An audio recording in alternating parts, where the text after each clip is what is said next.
Welcome to Group Talk. 4 shows, 1 podcast from the Small Group Network focusing on topics relevant to small group ministries.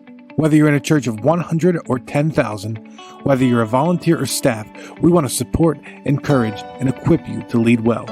So relax, listen, and enjoy Reading Lenz with Nick Lenzi. Hey, Small Group Network. Welcome back to another episode of Reading Lenz. We're so glad that you chose to take the time to hang out with us. I'm Nick Lenzi, and it's an honor to be your host. If you're with us for the first time, welcome. We're so excited that you've joined us. Here is how Reading Lenz works. Each month, I have a guest with us who's also a small group points person to share with you insights from books we are reading and what our takeaways were, how we're incorporating them into our lives, leaderships, or our small groups. To help me with today's book is Daniel Thomas from Community Church of Mountain City in Mountain City, Tennessee. Welcome, Daniel. Thanks, Nick. Great to be here with you. What would you say is your favorite thing about Mountain City? The people.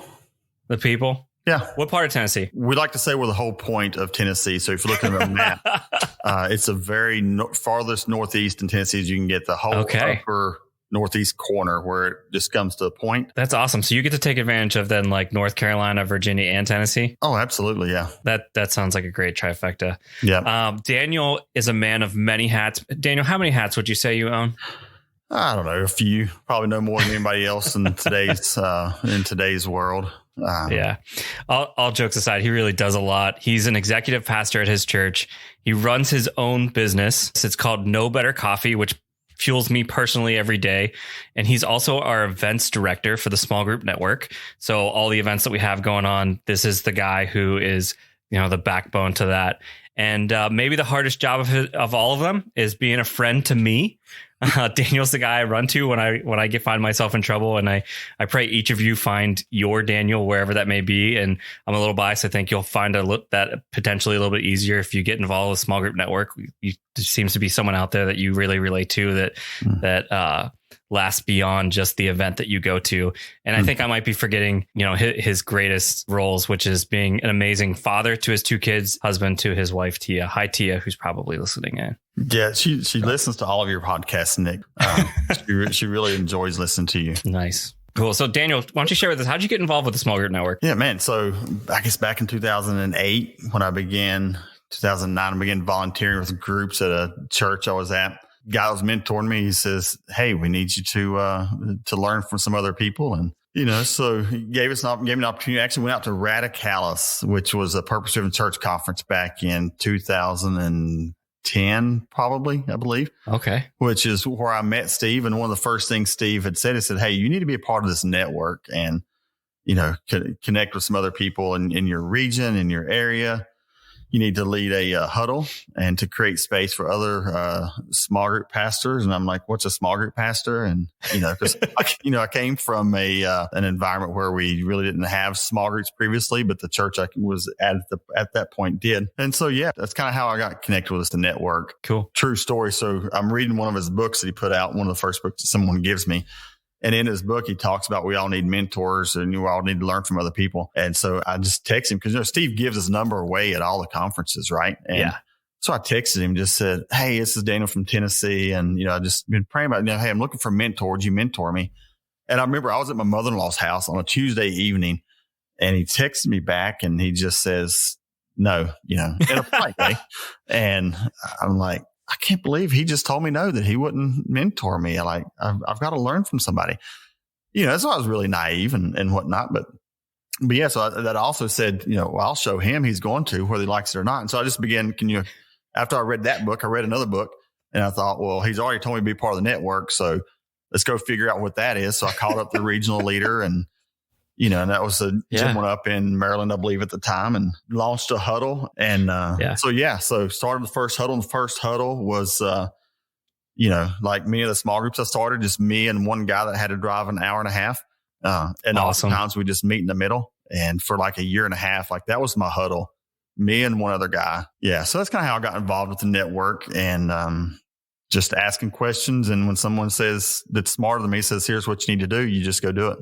Awesome. So you're currently the events director for the Small Group Network. What type of events do we have and what's the difference between those? Yeah, so we have a few different events right now, actually, but you can actually break them down into 2 categories, the head and the heart.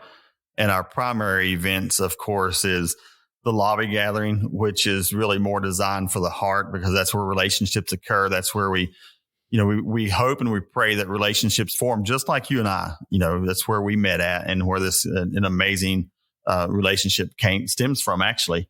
And so that the heart piece, the care, the nurturing, what really helps us to be sustainable in ministry comes from that. And then the head piece of it, if you think about strategically the funnel, what we talk about in the Purpose Driven Church booklet, not we, like I had nothing to do with it, but what Rick presents, and we do teach in our workshops. You got to have intentional strategy. So the funnel, the top part is the head, the bottom part's the heart. The head part is the accelerate workshop, and it's given us the 18-month strategic plan. Takes us through 22 questions that every small group point person really needs to answer, no matter what strategy, no matter what paradigm your church uses. Yeah. We all have to ask these questions. And then there's also a couple more. There's a couple of events that are geared towards a small group leader, in that sense. And then there's also a line and attain as well. The nice thing about Accelerate is that those are pretty local and regional. They happen throughout the country, so it's worth going to check our website and seeing the events page, and you'll see where they're popping up next. Absolutely. Cool. And then you're also got us going with the SGN Cafe. Do you want to explain what the SGN Cafe is? Yeah, so the SGN Cafe was kind of birthed out of a little bit of what I've been doing with No Better Coffee, which was, as you mentioned earlier, it's one of the, it's a business that I started, and we really just began that to how do we create something that's able to add value to others.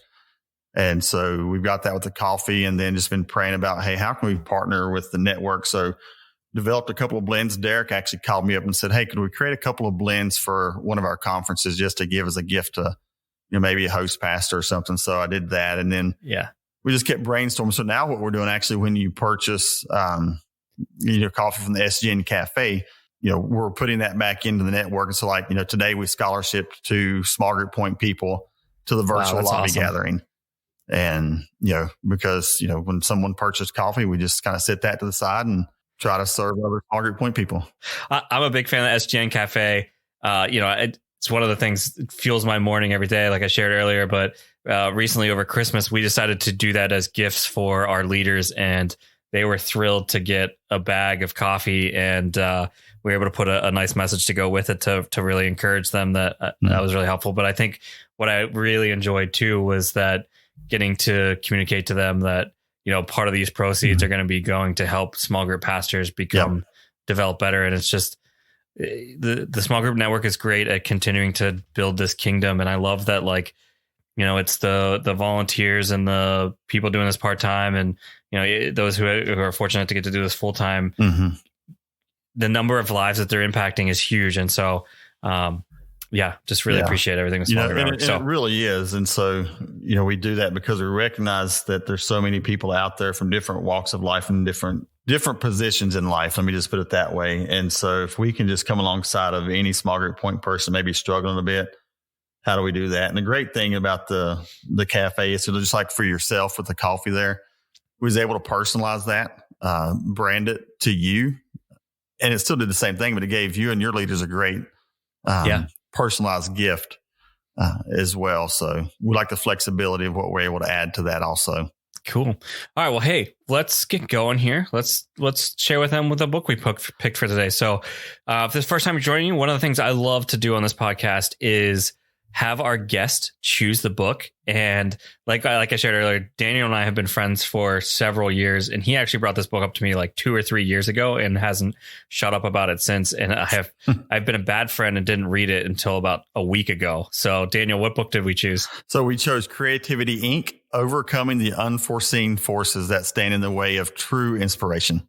Nice. And this is by Edward Catmull. Who is Edward? So Edward's one of the founders of Pixar, which he started all the way back in like the 70s, right? Yeah. Really fascinating book. Like I think I was sharing one of the best compliments to this book. It's 330 pages. I read it in 3 days. Just completely knocked it out because I couldn't put it down. It was so good. It was really engaging.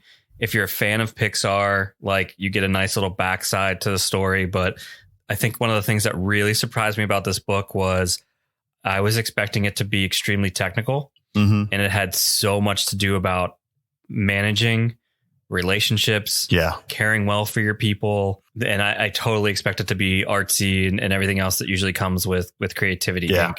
Or sorry, with creativity. So Daniel, were you a fan of Pixar before this book?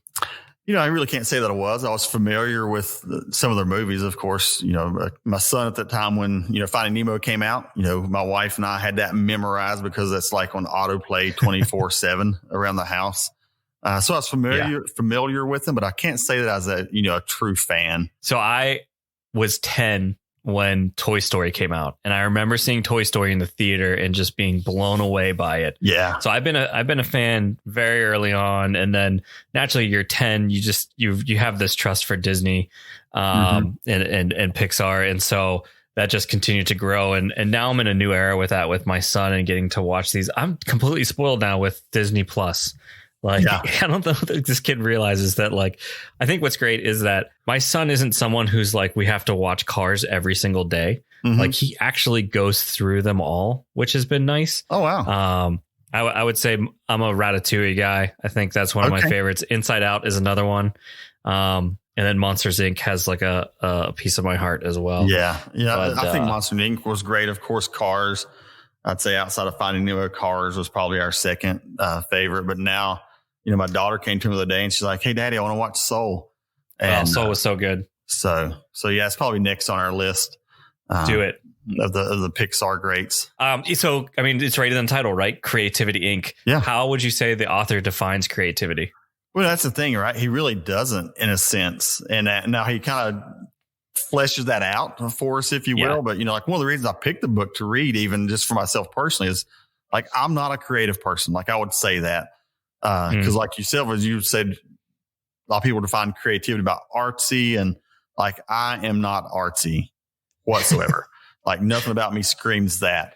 I see a wall and it serves this purpose. My wife sees a wall and she sees so much amazing potential, right? She sees color and she sees just things that make it pop. And I'm like, leave it alone. It's white. It serves its purpose. But so I picked the book because, working in a church, there's so many different personalities, right? Mm-hmm. And if I'm going to, to serve within groups, we've got to work with many different teams. And, in our church at the time, we had a creative team, and I'm like, I do not understand these people one bit, but if I'm going to work with them and we're going to have some synergy here, I need to learn something about how to work with creatives, and maybe this book will help me learn how to lead better and help, understand creative people better. But I was blown away because what I learned is actually I am creative, just in a different way, not artsy, but it's really more a book about creating culture and solving problems than it is about creativity, if you will. First off, for our listeners, I'm really excited because you just got to hear Daniel's heart. So the pure reason that Daniel read this book is because he wanted to care better for the creatives inside his church. And that's why he picked up this book. So that tells you a lot of who he is. I have a very similar story with that too, where it's just I feel like people have always, someone wants to have authority of creativity. And that always drives me nuts because I've actually always felt it. Our lead pastor is really passionate about this too, that everybody is creative in their own ways. I wish I could show you guys you probably don't want to see it, but I am super creative when it comes to spreadsheets. You're a master of spreadsheet. I used to work at JP Morgan and all that stuff. And so, I can really wizard my way around that. But, I think that sometimes we limit what creativity is. And I love that they kind of, he says he doesn't define it, but pretty much this whole book and why it's Creativity Inc. is it's teaching you how to work through problems and not just seeing a problem and then being defeated by it and turning away. Yeah. I think it does a really good job with that. And so I think that actually kind of transitions a little bit with where, if we're going to face a problem, right, Daniel? And often in order for us to be creative about it, it's going to mean that or some of the reasons why we wouldn't face that problem is because we feel it. We have fear or that there's failure. Anything that you would want to add to that? Yeah, no, that's great. So yeah, you're right. Thing I love about creativity, one of the things I learned about creativity is that we're always going to have problems to solve as a leader, right? If you're a leader, your job is to solve problems. your job as a leader isn't to, have people just throw strawberries your way, so to speak, and just all kinds of accolades. But no, your job is to solve problems. And so because there's so many different problems, you've got to get creative about how you solve those problems. And, as we think about this, talking about fear and failure, you're creating this culture, and no one person can solve every problem. Mm-hmm. And so as a leader, your responsibility isn't to try to have all the answers, but it's how can you bring a team of people around you, and how can you create a culture that recognizes that, look, we're going to have problems, and just let's accept that. And so as we have to accept that, now how can we create a culture where that we're not going to be afraid of failing, and we're also not going to create a culture where there's fear in the sense that, if I screw this up, I'm getting the axe. Mm-hmm. Or if I mess up, then I'm not going to be valuable anymore. And so as leaders, you have to create the culture that you want. And you either create a culture of fear, or you create a culture where people, they don't like failure per se, but they understand that it's a natural part of it's just problems are going to happen, and we're all going to fail. If we're not failing, we're not trying. But you've got to create that culture where the people understand that it's just natural part of moving forward. Mm-hmm. What would you say is a current problem that you're trying to tackle inside your ministry? Oh, man. Current problem I'm trying to tackle inside the ministry is just, how do I continue to learn to be more emotionally intelligent and to see what's not seen? And one of the things that, comes out in the book, and we may flesh this out a little bit more later, is when you're promoted or when you have more responsibility, and in the church, as maybe you're a pastor, however, but the more responsibility that's bestowed upon you, the harder it is to discover the truth, because everybody wants to put their best foot forward in front of you. And so one of the problems I'm trying to learn is, one, what are my blind spots? But then the other one too is just, how do I see what's maybe not totally, how do I see the whole picture? Let me just put it that way. And when I say see, I don't mean just like physically see, but I'm also thinking, how do I hear what's not being said? Yeah. How do I get honest feedback? Right. Exactly. Yeah. Yeah. How do I get honest feedback? So I think that's one of what I don't think I know. That's a couple of the problems I'm trying to solve right now and continue to work through. Yeah. I would add for us, the thing that we're trying to, I think that's kind of in front of us, and we were working through with my core team last night. My core team is the people that I think groups with, that are volunteers within our church that are just also really passionate about groups. One of the things we're trying to wrestle with is we've come to understand the importance of how much our interactions in the hallways used to be at church. And because of COVID, that's now gone. Yeah. And so we're trying to think through that problem of, all right, what does it look like to have those casual kind of, like, my leadership used to rely on like running into my leaders on a Sunday so that I could catch up with them. And that's gone. And I need to figure out how to replace that, because it's how I got to know them better. It's how I let them know that I care and stuff like that. And so, I'm a millennial, and so it's terrifying to pick up the phone. And I'm also calling millennials who are terrified to answer the phone. Yeah. So it's one of those things of like, how do I break through on that? And so, I know it's going to take failure. And I know that the other thing with that is that not everyone's going to need or have that same level of care that's required that goes with it. So, but what really conveys care to them? Oh, you're asking me that question? Yeah, I'm asking what really conveys care to them in that regards, and how can you, does it have to be a phone call? Is that the only way to convey care to them, or is there another way to communicate with them?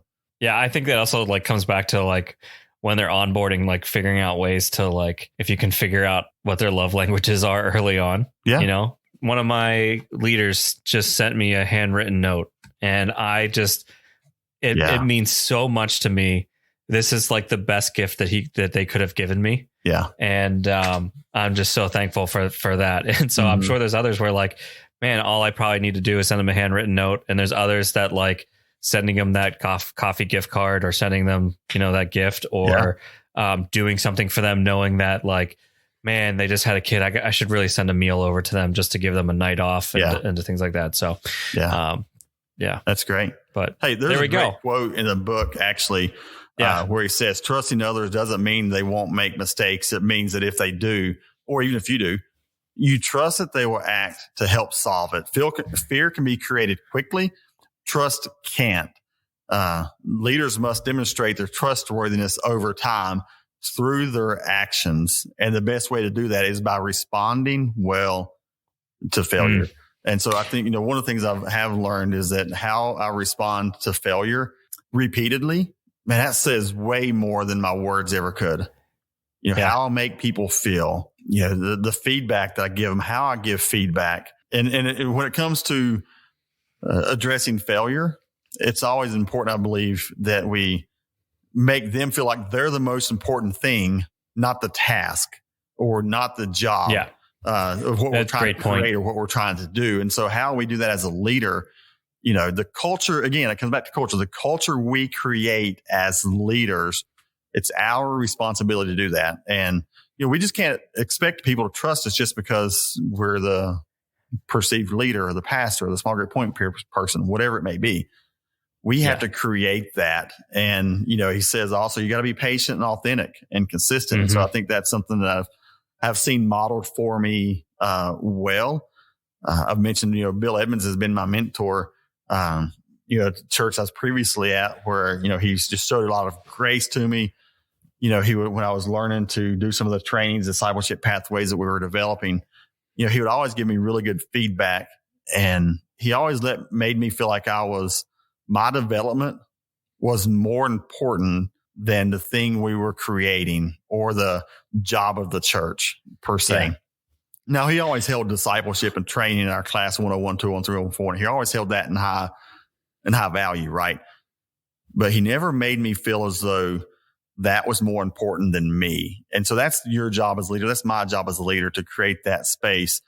And I'm reading another book actually right now, and 100 Things Every Bama Fan Needs to Know. Oh. Right. And so, this ties in really well. Just give me patience just for a moment.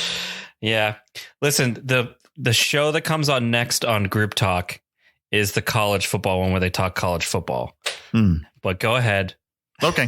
Thanks. So, one of the things Nick Saban said actually in his first, talk with the players, I believe it said in this book here, he says this, he says, as soon as something goes wrong, you have to be the kind of person where you can focus on the next play.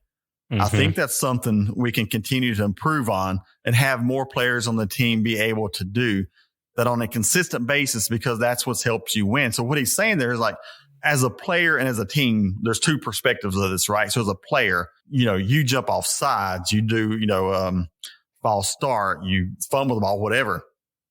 You have to be the player to quickly reset and not let that failure bring you down. You can't keep focusing on, I did this, I got to make sure to do this right.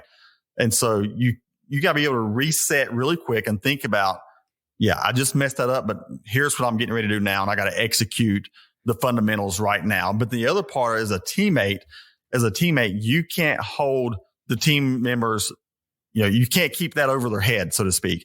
So we all have a responsibility as a team to create this culture. And you as a person, as an individual, you have a responsibility to own. The only thing that you can own is how you respond to that. But then also as a team member, you got to create a culture where we don't hold failure over one another's heads, but we come alongside of each other, make each other better, and just say, dude, I believe in you. You're going to knock this next play out of the park, so to speak. Yeah, and so we have that responsibility in the church to create that type of environment as well. That's fantastic. It made me think of, one of the things I got to share on the last episode of Group Talk United, which aired at the end of December. What you just described is character development, right? Mm-hmm. And we're not going to be able to control the circumstances that we have in life, but the thing that we do have control of is our character. This year has been really testing us as to who we actually are and who we can be, given our circumstances that are so extreme and volatile. But I think then this kind of leads into another kind of very important point from this book, and it's being able to handle change and randomness. That like we're not always going to know what's coming next, or we want predictable environments. And so I loved, like, one of the things that they shared about inside of Pixar is that constantly trying to push it forward on these technology initiatives and things like that. But along the way, things happen that they don't have control of. And so you think that you want your path to productivity to be linear, but that you really need to scrap that and just be ready for the change and randomness when it comes. Yeah. One of the quotes that Ed shares in this, it says, self-interest guides opposition to change, but lack of self-awareness fuels it even more. Once you master any system, you typically become blind to its flaws, even if you can't see them. they appear far too complex and intertwined to consider changing. I think this is just really good for groups as well, just because, once we get in something a lot, it gets really hard for us to then evaluate as well. It kind of comes back to what you're sharing too about like getting that honest feedback as well. But anything else that you would add to this? Yeah. When you talk about, change and randomness, change for change's sake, no one likes, but also there's some times within randomness, like we need to be okay with the random, because sometimes in the randomness is when we learn some little nuances that really help us become better. But I do believe this to be true, is the longer you live with a problem, the more impossible that problem becomes to change. Interesting. And I think there's many different factors in that. One is because at some point we just become like, well, we just got to learn to deal with it because it's never going to change. And then we probably convince ourselves that it's just too complex to change. And so then we finally try to think about ways to just live with it. But how do we embrace change and randomness, and what can we learn from that? But also, how do we recognize our blind spots? There's this perceived reality of how you perceive yourself versus the reality of how others perceive you.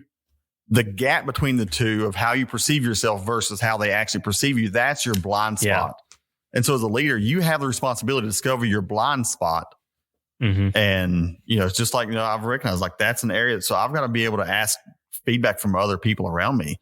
And I've got a story that kind of relates with that, is that, I was going to say, what does this look like in your life? Yeah. So the way this looks like in my life, I remember, one of our campuses, it was spread out. And so we'd have multiple venues on this one campus. And, on a Sunday morning, with my personality, it could just be like, okay, we got to get this done. So I moved from point A to point B, and like the quickest way to get there is a straight line.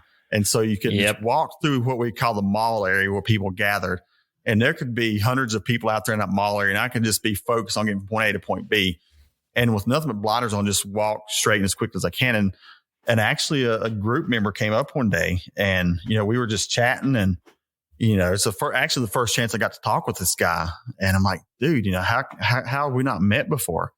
And he's like, dude, you're not approachable. I'm like, oh man. I'm like, what can you, and instead of being offended by that, I had to say, well, wow, can you tell me more? Yeah. And he says, well, when you walk through the mall area, it's just like you're focused. You can tell you're thinking about something. He says, I know that, we're a larger church and we've got multiple things going on. He says, but, we've never talked because I've never felt like I could approach you because you're always busy. And so what that told me is I had a blind spot that while I thought I was doing my job as a pastor is to care for people. And I can't care for people if I'm not approachable. Yeah. Because if I'm not being approachable, you can't care for people that don't even want to be around you, so to speak. So I had to learn and recognize that the people is the most important thing. And I had to learn to walk slower, keep my head on a swivel, not in a really awkward way, but just walk slower and make eye contact with people. Yeah. One of the things I would add in here too, that I think is really important. I mean, this is now twice that we're talking about how important it is for group directors, your small group point people, us. Yeah. How important that Sunday morning is in the relationship that you have with your leaders. And man, approachability is a huge one, because they're not going to come to you if you think that you're interrupting them or whatever, or interrupting them, or he has a task, I can't distract him right now, kind of thing. And I think the other thing that I used to have to wrestle with too is that like I couldn't be present with the person in front of me because I was constantly looking through them to see what was the next conversation I need to go to. Yes. To like actually hear what's going on. And that like, so I mean, there's, I mean, we probably could have a whole podcast in there at some point of, we really could. And Jesus really models that well for us, right? When he's going to, to heal the child that's sick. And as he's walking through with his people, a crowded spot, woman touches his robe and he just stops to be present in the moment. But, he's present in the moment. So Jesus, I don't see that Jesus walked around with this just focused look, just going from, one town to the next, so to speak. Yeah. But being approachable, that's on me to recognize that. And, instead of getting offended when somebody says you're not approachable, to be able to say, hey, just, I didn't like hearing it. Don't get me wrong. And to be honest, I probably didn't even I know I didn't agree with him, but I had to have the presence to say, hey, tell me more. I'm going to piggyback off something else that you talked about and take us into our next point. But one of the things that you were talking about too is on Sunday, how you were focused on the process and you wanted to get to the next one and make sure that things are going good and make sure that this church feels great and all these things. And in doing so, you're missing all the people. And one of the things that they share inside this book that's really powerful is that the process is not the goal. Making something great is the goal. And that comes into our ministry so much. I know me personally, I really struggle with, I'm a big structure and like the strategy, those kind of things really excite me. And I can really be focused on, man, how are we going to get people from here to there? And, all these things. And in doing that, like I can just miss the people along the way or, miss out on like what makes things special because I'm just so focused on the process. And, for those that struggle with perfectionism too, I know that we'll bulldoze something great as well because it's not perfect. Yeah. One of the things that really slows down creativity is not being willing to put out something that's not perfect. Really recent example of this inside our own churches, so we were doing a review of 2020 because it's the start of the year, and I was doing it with my team. And one of the things that they talked about was, hey, we were really glad that we put out that video curriculum last fall, even though it wasn't perfect. We're just so glad it got done. And it was really good to hear that because I think it just captures this point too, a little bit of like making sure that like something gets out there. Because you have the opportunity to continue to improve it as you go along, instead of just constantly holding on to it and waiting till it's perfection for it to be released. Yeah, no, that's spot on, and so much wisdom there for us all to learn from. And then one of the last points that I kind of want to hit on personally, I'll let you end up ending if you have any other points, but that was a really great theme throughout this whole book was how important honesty and candor is within Pixar. So one of the things that Pixar does is that they have a lot of brainstorming sessions.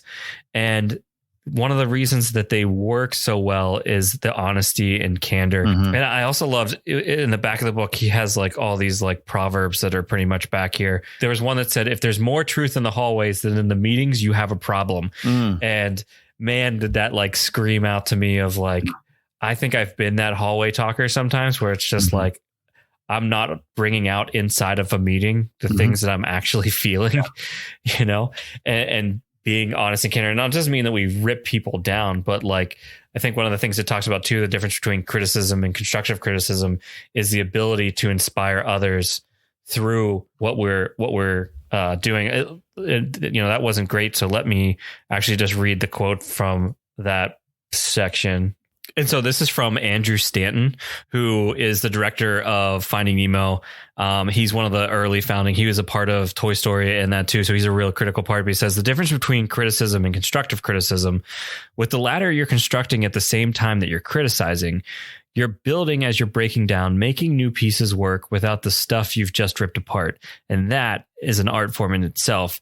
I always feel like whatever notes you're giving should inspire the recipient. Like, how did I get that kid to redo his homework? So you've got to act like a teacher. Sometimes you talk about the problem in 50 different ways, but until you find that one sentence that you can see makes their eyes pop, as if they're thinking, oh, I want to do that, instead of saying, the writing in the sentence isn't good enough, you say, don't you want people to walk out of the theater and quoting those lines? It's more of a challenge. Isn't that what you want? It's what I want to. And I just love that of like bringing the inspiration into it. I think one of the things, you're absolutely right, Nick, as far as creating this culture that embraces creativity and solving problems. Honesty and candor is vital. And we got to have a space where we don't just hear more truths in the hallway than we do in the meeting. But so when you think about that, what is that causes me to shut up in the meeting? Like, why don't I feel the freedom to share the truth in the meeting? It's because there's been a culture that's created where I don't feel that freedom. But here's the other thing that I think that I've learned is that sometimes we want to use honesty as a reason to not necessarily be a bully. But sometimes, especially with a type D personality or a strong personality, we just want to get to the point and get there quick. And so oftentimes that comes across as being way too blunt. And that can be very hurtful to people. And so, but our responsibility as a leader isn't to communicate just out of our sweet spot, but we've got to learn how to communicate from their sweet spot. So it's not their responsibility to learn how to read me as a leader. It's my responsibility to learn how to communicate to them in a way that they're going to, hear it and that it's going to add value to them. So when we talk about honesty and candor, it's like, I can be honest and be wrong in the way that I say it. And so when you talk about constructive criticism, versus just criticism in general, I think it's that, like, we can say the truth. We can point out a problem. We can point out a flaw. We can, and for the sake of, like, I want to be true, I want to be honest, I'm just going to tell you point blank what it is. But, I think for me, as I think about that and as I read through the book, I thought, how does this apply in the church world? It's a lot like conviction versus condemnation. Like, condemnation says, you're worthless, you suck, you just can't do this well. I don't know if I should have said that. Sorry if I offended you, but let's move on. But that's what condemnation does, right? I'm from New Jersey, so you just said a bunch of PG words. So continue. Got it. So, but versus, conviction by the Holy Spirit, conviction says, man, Daniel, this is, you know what? You probably could have done better, and here's where you might have missed it. But man, I created you to do such a better job than that. And you know what? I'm going to trust you to make it right this time. And like, that's, constructive criticism adds value to somebody. You're speaking the truth, but how you say it really does matter. So as leader, that's your responsibility to create that culture. Yeah, it totally. And I think it's such a key element that it's one of the things I'm thankful that my core team has that in my staff. And it's something that I want to see move into my directors meetings with the other directors to, like, bring this value into there as well. But it's something I'm definitely gonna be watching out for, because it makes such a difference. Like I shared earlier, we were doing the review of last year, and it's really helpful when you're facing hard questions. So, like, one of the questions that we had last night was, what was one thing that seemed to foster low morale or lack of positivity? Like, I don't need my team to come to me and fluff that up and make it seem right. Like, if we're going to create a better team, like, we're going to have to be honest with each other and learn from that. So spot on. Yeah. All right, Daniel, anything else that you wanted to hit before we wrap up? And it really should go without saying, just continuing to learn. And I loved one of the things he mentions in the book about how, as long as we're comfortable in the familiar and we stay within the familiar, we never discover the new, and we never discover what's going to help us to making something great. Yeah, I think that's really good. And maybe, like, I know this question's rolling through my brain, and so maybe it is for you as an audience member, but you might be asking yourself, you're thinking about your ministry, well, how can I experiment? How can I do these things? And I think one of the things that's really valuable from this book that I learned that I think is super important that I've seen us try inside what we do within our groups, but Pixar is really passionate about shorts. They call them short experiments. And so what I mean by shorts is, like, they're usually 5-minute movies. And if you've ever seen a Pixar movie inside the theaters, you know that every movie opens with a 5-minute short. Side point, my favorite one is called Lava. It's one of my favorites. It's about a volcano who falls in love with another volcano. Thus, I lava you. But it is fantastic. So they talk about, like, so they asked he's sharing, why do we do shorts? So, like, it seems like that's a waste of money, right? And he talks about shorts are an excellent way to, one, remember who we were and how we started, right? Two, it was a ground for them to find new talent. It was a way for them to experiment on new technology without, having to do, a full feature would be $100 million, whereas a short is $2 to $5 million or $10 million, much, much cheaper. And so I think this is a concept that we could build into our groups as well, where sometimes, we really get disappointed with an element that we have within our groups, and it's really tempted to just throw everything away and start over. And I want to challenge the listener that maybe the thing that would be really valuable for you is to beta or start a short experiment with, a couple groups and see how those changes go before you bring it into everyone. And I think, just another really quick example of this is sometimes, like, I think that's pretty relevant that I see inside our Facebook group is, which database do we go to? And I think some churches would do best if they would, I know it gets a little expensive, but, like, you should probably try out the other database before you move everyone over and figure out like what are the things that we're going to lose along the way, or what are the things that we're going to gain, because you get on those sales calls and they do such a great job of telling you to walk away from one of those other databases that you just end up losing the trust, and then like there you are 2 years later trying to figure out which one you're going to go to next. And to save you time, they all aren't great. So they all have elements that are awesome, and they all have elements that are just really difficult. So yeah. And the great thing about the power of sorts too, I think, is that it's a great way to practice failure, right? Yeah. So if you fail on an experiment, it gives you more freedom. Yeah. To feel like, hey, if I mess up, that's okay, but I may learn something amazing here that really just knocks it out of the park. Hey, there's one more thing, actually, Nick, I'd love to just really quick hit on. And this is one of the big takeaways I walked away with too. So if you read the book, I'd highly recommend it. But you talk about this, about the process isn't the most important thing, but get the team right. That's a great precursor to getting the ideas right. And he says in the book, he says it's easy to say that you want talented people, and you do, but the way those people interact with one another is the real key. And even the smartest people can form an ineffective team. But he goes on to say a good team is made up of people who complement one another. And so let me just paraphrase that in a sense that oftentimes, and I've been guilty of this, right? When I, 20 years in the restaurant industry, you'd want to get the smartest people around. You'd want to get the best management team together that was the best at what they did, right?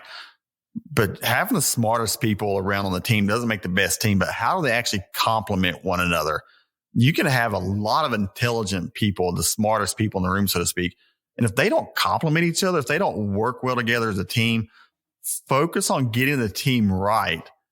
And then the ideas that's presented just get even better. Yeah. Cool. Love it. All right. So we've reached our lightning round, which is the end here. I have some quick questions for you. So our first one is, what's another book that you've read recently that's had an impact on your leadership? Principles, Ray Dalio, Life and Work is the subtitle of that book. And what in particular had an impact on you? Yeah. Really thinking strategic about what principles do I live by? And these principles, rather than making decisions based on emotions or what I think, what are the proven principles in life that have actually proven when I live by this principle, then this happens. And so he breaks down these principles that he used to build his company, but also principles by which he lived his life. And I believe this is true about that book. And one of the things I walked away from with that is just a realization that I really never gave that much thought, but it challenged me to give it a lot of thought and to really think about, man, what are my guiding principles? And how am I making decisions? And oftentimes we just make decisions in life by how we feel. And our feelings often fail us miserably. Yeah, that sounds fantastic. I'm going to put that one on my short list here. And then what's one book you're looking forward to? What's next for you? Yeah, Marcus Buckingham. It's, I believe it's 9 Lies About Work. Yeah. Something about free thinking, but it's just next up. No, I love Marcus Buckingham and his stuff, but it's just kind of what's next up on the list for me. Yeah. Did you do Strengths Finders? I did, yeah. Well, I did Strengths Finders, but the one that I really like is one that Marcus Buckingham did is Stand Out, because I just Stand Out. He did Stand Out 2.0. Yeah. He just did a great job of helping me understand the strengths, right? Because he worked on Strengths Finders, so, but that Stand Out, for me, I'm a influencer and equalizer. So cool. That helped me to really see myself differently and helped me to accept that. Okay. So yeah, I'm different, but mine is Connector, and I can't remember what the other one is. Yeah. But so it's great. Cool. Well, Daniel, this was great. Thanks for being here. Yeah, it's a pleasure. Thank you. Well, I'm Nick Lenzi, and I want to say thank you for listening with us. Thanks, Daniel, for sharing your experiences. We hope that you enjoyed today's podcast. And remember, leaders are readers. Take care, everyone.